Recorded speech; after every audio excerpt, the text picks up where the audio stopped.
tuna hian kenet vil malso masai lo kilai karo bial tu kan missionary ka han muwa helaya remchang deuh main thil zona hun te mi han pe thaya achunga kan lom hle a pusom te a te chuanin kilai arong bol na chan chin vel te le enge rong bol harem hing lai khi cái này chọn cần lát xíu á, em quay lại hiên nghe akal công te em chỉ nghe anh ấy motor te lút là em tị lại thế lệ, mình sinh chèn te, ram vô đàn te, lùm đàn te po, đủ song hẳn sấy lóc xe thò mẹ. Dia tuần này caro section, cái anh còn mấy cả caro section hiên in khopali member anh này à. Con nhà hianin chung có khát về này printing station angin kan naya ta chuanin motor hianin company chu kal thea ma ro chu tlaila ma hianin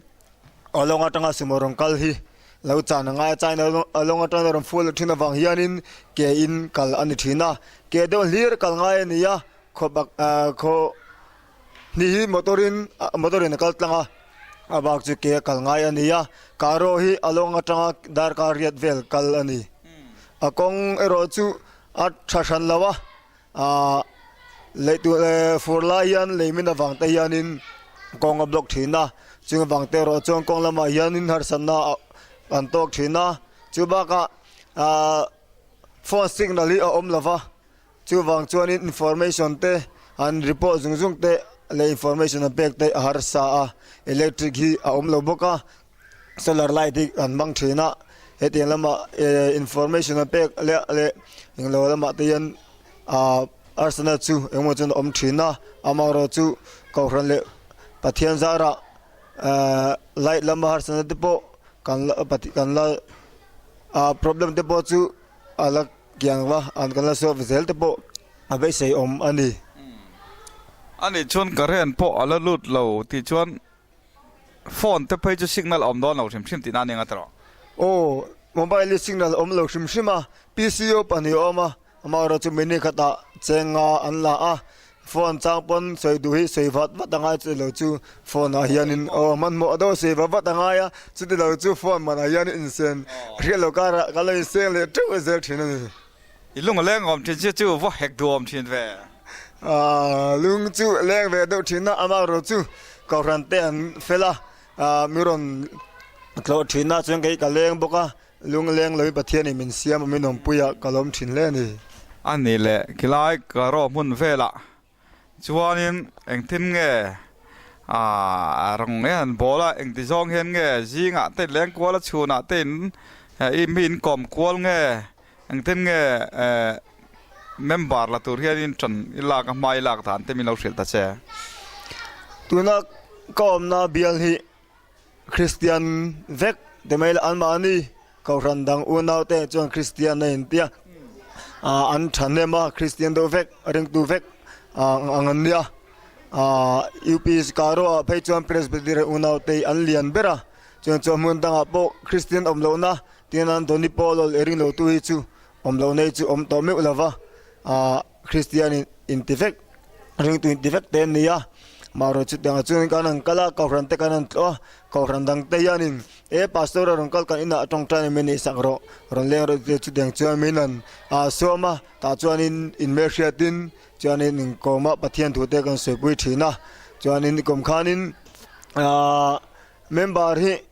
UPC ni sa mun dang atang ron pe maro lo to chualo tinga an oma in chiara member ang cheran som chuang chu nikum khanin UPC ni sama se zialu lo si kha khatyang khan member thar angan chiar thei tur de hi kan naya kumina hianin member thar pani karo kan nei to pathianin min tho puya member to bo kan nei belvet zeu thina ni alo mom hle mai te chuanin karo khianin eng tik kumangai lo khoi mun atang hian nge khilai karo khi ilu nikum mei ni sobale pali khan karo kaluta ama in zero ka front min da kum ni borvel ka oma chiminu nikum khan karo hi ka join le ni anh đi đặc chu thì chúa nên nè hay can in so ta in so pham kim te hara hay kom tur hi cái thu ka nga sia kan missionary te ron kal khom lai democracy tlang puin kan kom deuh zuai a e kan hun nu nung som te pu som te interview nu nung atan adu zong le angai poimo zong ti te han soi sela Mizoram le heng lai kan media lo clear phak te na an mu thei tur hian thu cha te po anei du ka ringa chungat chuanin tongkam ne khat te po han bele lok se thome le in kon hun thatak ngai min pe ya kalom hle ya ei ko ran le pathian zara missionary kan chuak ve ya min tong trai pui thin ka ran ten thil pe ka le tong trai na ma te min hria in min tan pui thina alo om katia arop pui ka ti le boka amaro chu he mei du to lawin kan missionary te athen chu motor then pha lo na ten oma ke boka bial motor then pha lo te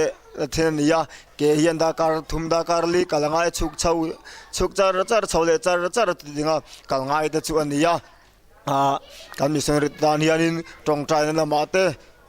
tan kan la so wa thil pe ka te po tan kan lak te po angai